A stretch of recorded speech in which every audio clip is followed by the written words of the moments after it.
Monsieur Gauthier-Boucher. Monsieur le maire, mes chers collègues, le projet stratégique 2016-2024 que vous soumettez aujourd'hui à nos votes soulève quelques observations de notre groupe d'élus. Les principes politiques qui sous-tendent ce projet sont généreux, mais passé leur énoncé, nous ne sommes cependant pas certains de leur pleine sincérité. En particulier, nous sommes dubitatifs face au niveau affiché par votre majorité d'exigence, je vous cite, d'exigence en matière d'égalité et d'émancipation.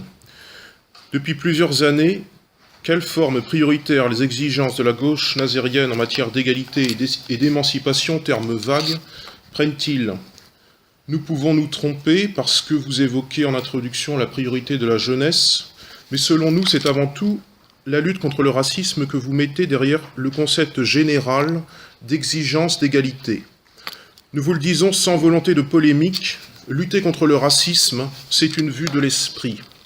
Le racisme, les racistes, il en existera toujours.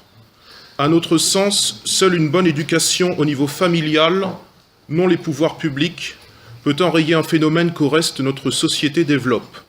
Car à créer la société multiculturelle, il nous semble que l'on crée la société raciste, par coexistence forcée de cultures trop distinctes. Qui plus est, le problème de l'antiracisme institutionnel, souvent érigé dans les collectivités tenues par la gauche comme cause numéro 1, parfois même devant le problème du chômage, c'est qu'une volonté d'égalité en masquera toujours une autre plus légitime. Selon nous, il n'y a pas de problème de racisme en France. L'État traite dignement ses populations immigrées, anciennes ou récentes. Nous considérons d'ailleurs qu'il les traite avec trop d'égards par rapport à nos nationaux. C'est ce pourquoi depuis 40 ans, nous revendiquons la préférence nationale relativement aux emplois, à la protection sociale et au logement. Non, quitte à parler d'égalité comme l'évoque ce projet stratégique, ce qui nous marque n'est pas le racisme, mais bien davantage, par exemple, l'inégalité des sexes, qui, elle, concerne nos nationaux. Même dans la France de 2015, sous un gouvernement de gauche, qui a promis beaucoup, l'inégalité entre hommes et femmes demeure une réalité, surtout dans le domaine professionnel et salarial. Pour nous, la fracture salariale est un sujet plus digne d'intérêt et d'action concrète que celui du racisme.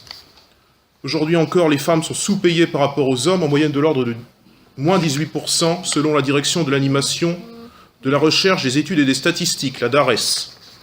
Une municipalité peut-elle localement changer les choses ? Nous n'en sommes pas convaincus. Une municipalité peut-elle sensibiliser à une autre politique nationale ? C'est autre chose. Saint-Nazaire a pu accueillir en octobre un colloque prenant appui sur le thème de l'urbanisme, de la reconstruction pour évoquer l'urbanisme de demain. Cela nous montre qu'à défaut d'un pouvoir d'action sur tout, notre commune peut influencer le débat public régional voire national sur un certain nombre de sujets de société réellement importants sur lesquels les politiques publiques puissent avoir une prise réelle. Ce n'est pas le cas du racisme, mais ça peut être le cas de la fracture salariale. Au-delà, concernant ce projet stratégique, nos doutes sont encore nourris lorsque nous lisons votre, je vous cite, votre volonté d'inscrire Saint-Nazaire dans une véritable démarche globale et concrète de protection de l'environnement. Pourtant, malgré sa bonne volonté en la matière, notre commune n'est pas complètement exempte de critiques. Ville industrielle, Saint-Nazaire pâtit par exemple d'un certain nombre de nuisances particulières que ce plan stratégique doit prendre en compte. En particulier, nous nous questionnons sur les nuisances causées jusque dans le centre-ville nazérien par le site Cargill, classé Céveso. Nous savons bien sûr l'importance de ces installations pour l'emploi nazérien.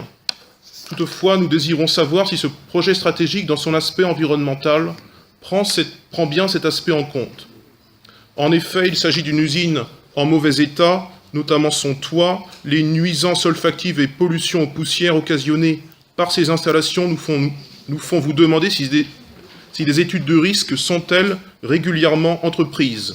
En effet, les riverains se questionnent et nous font remonter des inquiétudes croissantes. Quant à notre vision générale sur le développement de Saint-Nazaire, notre position est connue, régulièrement précisée. Intervenant sur le PRIR, il y a quelques jours, nous en avons d'ores et déjà fait part à la Carène, suscitant d'ailleurs un certain nombre de critiques, frôlant parfois la leçon de morale. Il y a en tout cas trop de flou dans ce projet pour que nous puissions le voter. Le dur comme vous le dites, se fait attendre. Au passage, vous soutenez que vous n'augmenterez pas les impôts, vous n'augmenterez pas la taxe foncière et de l'habitation. Il faudrait que vous suggériez cela à Johanna Rolland, qui vient d'annoncer qu'elle augmenterait la taxe foncière et d'habitation de 6% en 2016 dans la métropole. Monsieur le maire, mes chers collègues, je vous remercie de votre attention. Petit commentaire rapide. On répondra sur le fond, mais monsieur Boucher, c'est la même chose que Jean-Marie d'un côté, Marine et Marion, quoi.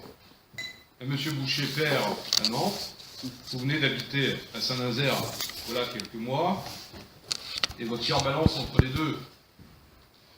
Alors, c'est une terre électorale pour vous. Vous y passez de temps en temps. 6 jours par semaine. S'il vous plaît, ne mentez pas. Je ne vous ai pas interrompu, monsieur. C'est aussi de la politesse et du respect. Alors ne mentez pas. Et ce n'est pas des leçons de morale. Néanmoins, monsieur, puisque vous payez maintenant des impôts à Saint-Nazaire, vous savez que ça sera 0%. C'est clair? C'est entendu. À Nantes, me semble-t-il, c'est vous qui me faites le couplet à chaque fois de la mise sous tutelle nantaise. À Saint-Nazaire, le taux, il se décide ici. Le maire que je suis vous dit que ça sera 0% sur l'ensemble de ce mandat, sur la taxe foncière et la taxe d'habitation.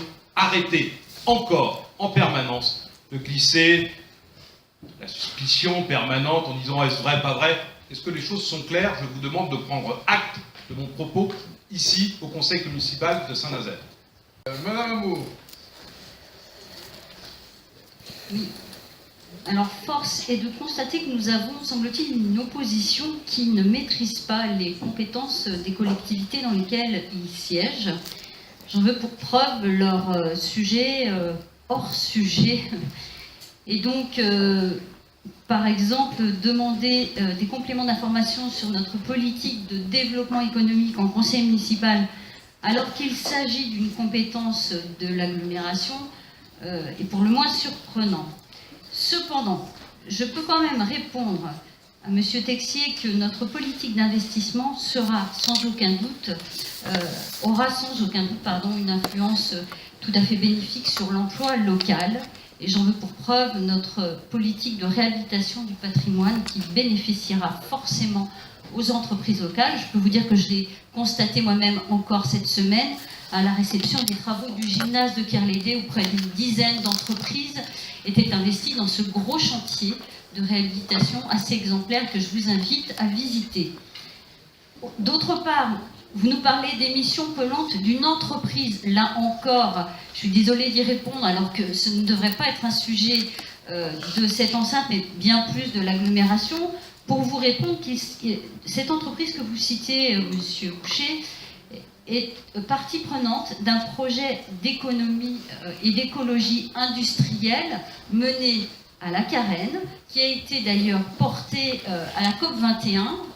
Nous avons eu une invitation pour développer ce projet d'écologie industrielle. Et dans ce projet d'écologie industrielle, il y a notamment un projet d'économie circulaire où l'entreprise Cargill est partie prenante. Elle n'est d'autre part pas du tout, je veux dire, en dehors des normes d'émissions de gaz à effet de serre et de CO2 qui sont réglementées pour elle comme pour toutes les entreprises et qui sont mesurées au quotidien par une instance qui s'appelle RPI de la Loire, qui publie chaque jour ces taux d'émission qui sont publics sur un site internet. Et je peux d'autre part vous informer qu'au sein de la Carène, nous avons voté une délibération qui, en réponse à un arrêté préfectoral, nous permet de mettre en place des mesures en cas d'alerte de pollution. Ces mesures sont notamment celles de transport en commun quasi gratuit ces jours-là, c'est-à-dire un ticket valable pour 1 heure sera valable pour une journée entière en cas de pic de pollution. Mais ces mesures ont été prises dans le cadre de la Carène. Enfin, vous nous parlez de l'égalité femmes-hommes. Là, je dois vous donner raison. Nous sommes d'accord, il s'agit bien d'un enjeu important et je peux vous dire que cela ne nous a pas échappé. Nous nous inscrivons également dans cet effort de réduction d'inégalités entre les hommes et les femmes. Et d'ailleurs, c'est un des objets et une priorité du plan d'action opérationnel qui figure dans la délibération numéro 10 qui vous sera présentée tout à l'heure dans le cadre de la politique de la ville. Merci. Merci. Y a-t-il d'autres prises de parole de la majorité ou de l'opposition, bien évidemment, sur ce projet stratégique dont je considère qu'au regard de son contenu, il mérite du débat, des propositions, des contre-propositions. La parole est donc libre. Je sais Guéla qui veut prendre la parole.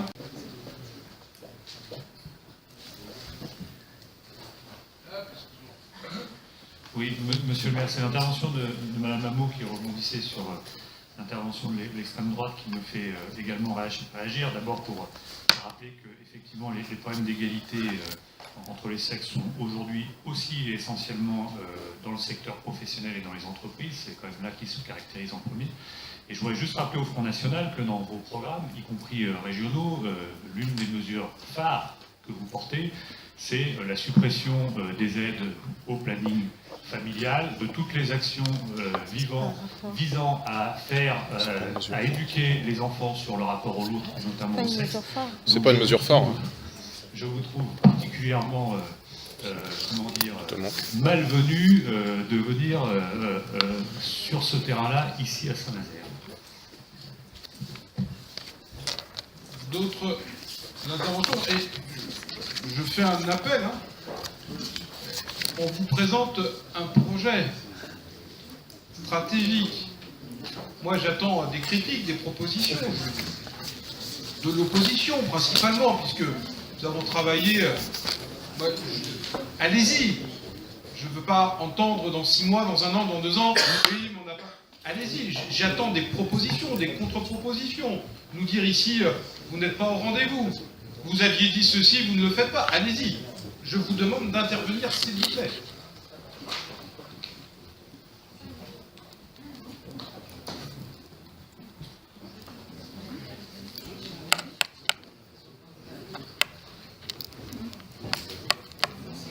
Bon, écoutez, je craignais ce que nous sommes en train d'assister. J'ai bien,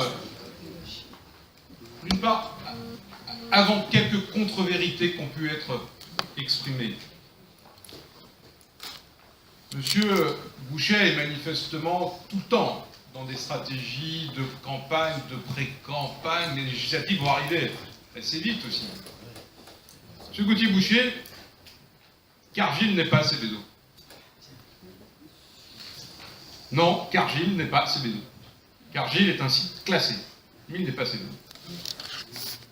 Le deuxième point, et Pascal Hameau l'a évoqué, avec Cargill, est un acteur économique, vous l'avez souligné dans votre intervention, en termes d'emploi, est investi dans la vie sportive de Saint-Nazaire, est investi dans l'insertion, Pascal Hameau vous l'a évoqué, y compris sur le développement durable, et notamment avec la requalification et le recyclage des huiles.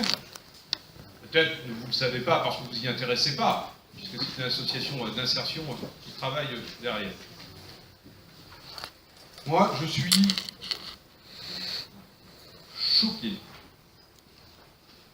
1 an et demi après une campagne électorale, de voir l'extrême droite, la droite, y compris, je ne rentre pas dans vos divergences, mais la liste des dires de ville, quelle qu'en soit aujourd'hui ce qu'elle en est devenue. Vous me reprochez de vous avoir envoyé les délibérations 5 jours avant. Vous m'avez dit, vous avez respecté le droit, mais vous l'avez vu. Le plan stratégique qui défile dans vos yeux, dont je précise que les dates que vous avez en bas sont bien des dates de livraison. C'est le document de campagne électorale. Nous vous avions annoncé ce que nous allions faire. Qu'est-ce qui a pris du temps? C'est que pour pouvoir financer ce projet, il nous fallait réinterroger en permanence. Est-ce que là on est au rendez-vous, on ne l'est pas? Est-ce que telle ou telle politique publique répond à nos objectifs ou pas? Ou est-ce que nous pouvons faire des économies? non pas pour vous présenter 17 millions, mais 23 millions d'euros d'investissement. C'est ça le travail qui a été mené. Mais les projets, ils sont là. Vous n'avez pas eu 5 jours. Vous avez eu 16, 17, plus la campagne. Allez, 2 ans pour vous exprimer, pour éventuellement soit soutenir ou combattre tel ou tel projet. Je n'ai pas entendu, ou alors je veux bien redistribuer la parole, je n'ai pas entendu une critique sur une des opérations qui est présentée dans cette map, dans ce projet stratégique. Aucune. Alors, est-ce que l'ensemble des interventions, est-ce que l'ensemble des expressions dans la vie politique ne sont que des postures? Je parle, bien évidemment, dans le cadre municipal. Il y en a une qui n'est pas une posture. Il y en a une, je vous l'avoue, qui parfois m'empêche de dormir. Ce sont les interventions de l'extrême droite, où on me reproche, où on nous reproche que ce projet stratégique lutte contre le racisme, lutte contre l'émancipation, qui serait là encore un concept fumeux. Mais oui, non d'une pipe. Nous n'avons pas les mêmes valeurs avec l'extrême droite. Celle qui est fascisante, celle qui m'irrisse régulièrement lorsque je vous lis dans les réseaux sociaux. Et puis je vais vous en donner lecture, parce qu'à un moment il faut dire les choses. Quand je vois sur les sites de M. Blanchard, de M. Gauthier-Boucher, leur page Facebook, c'est eux qui tapent. Écrire. Je n'ai regardé que les 3 derniers jours. C'est trop difficile. Je cite et je lis. Vu la polémique sur les photos de Marine Le Pen officielle, en toute logique, il faut vite saisir la police nationale pour diffusion d'images nocives et manipulées. Et on a la photo, vous savez, cette photo de ce jeune enfant mort sur une plage dans les bras d'un secouriste. Voilà ce qu'est votre humanité. Voilà comment, sur quel ressort vous faites de la vie politique. Eh bien, Monsieur Texier, vous avez exprimé des choses dont j'aimerais que vous en donniez y compris les moyens, y compris pour tenir des projets où vous pouvez trouver le rassemblement. Je vous demande de venir dans les réunions de concertation. Je vous demande de venir dans les réunions de commission. Mon bureau sera toujours ouvert pour l'ensemble des propositions ou des contre-propositions. Mais l'extrême droite française, il faut, je vous le dis ici, tant que je serai ici, et peut-être demain, pas demain, quand je ne siégerai plus ici, dans la vie associative, dans la vie politique, je combattrai toujours, non pas les valeurs, parce que je ne connais pas les valeurs que vous défendez, et je sais, et vous l'avez dit ici, sur un plan stratégique, que ce plan stratégique luttait contre le racisme, et bien croyez-moi, et j'imagine bien au-delà de la majorité municipale, nous en sommes fiers. Je vais donc au voix ce projet stratégique. Je vous le redis encore une fois, travail sérieux. Je m'autoriserai, suivant ce que nous connaîtrons dans les années à venir, peut-être quelques modifications, ici ou là, pour s'adapter. Il ne s'agit pas de quelque chose de rigide. Nous pouvons rencontrer des tempêtes, nous pouvons rencontrer peut-être aussi, espérons-le, de bonnes nouvelles qui nous permettent ici ou là d'accélérer. Mais en tout cas, je vous le redis, permettez-moi d'être insistant, ce travail a été long, il a été sérieux, et au regard des débats, je reste sur ma faim. Malheureusement, j'ai bien peur que l'ensemble de ce mandat se déroule sans contre-proposition, et je vous demande, pour la vie démocratique de ce conseil municipal, de travailler, de proposer, de débattre, de vous opposer, parce que les Nazériennes nous regardent, et parce que la vie politique est difficile, et que lorsque nous regardons la participation aux élections, nous avons tous, les uns et les autres, une responsabilité qui est de plus en plus grande. Y a-t-il des avis contraires? 3 avis contraires, le groupe de l'extrême droite. Du Front Les National. abstentions. Alors, Ça fait au total... Eh bien, attendez, tout le monde n'a pas de pouvoir. Hein. Il y a moins 2, hein, il y a moins 2, parce que monsieur le maire, qui n'est pas présent, je vous le dis, monsieur Texier, il n'est pas présent, il peut avoir toute contrainte que nous pouvons entendre. La moindre des choses, c'est qu'on s'excuse, et quand on présente la tête de liste, on donne au moins pouvoir. Au moins. C'est la moindre des choses. Il l'a donné à vous, mais Mme Beuvelet ne l'a pas donné. Alors, donc il y a moins de voix, moins une voix. Donc c'est Mme Beuvelet qui n'a pas donné de pouvoir. Donc les décomptes ne seront pas donc, sur 49, mais bien sur 48 votants. Il y a combien donc pour le... donc ça fait moins 3 pour le Front National, qui c'est donc 6 voix. On est d'accord ? 7 voix d'abstention. Donc, 3 oppositions, c'est le Front National. L'ensemble de la droite s'abstient. Je vous remercie pour l'adoption de ce projet stratégique.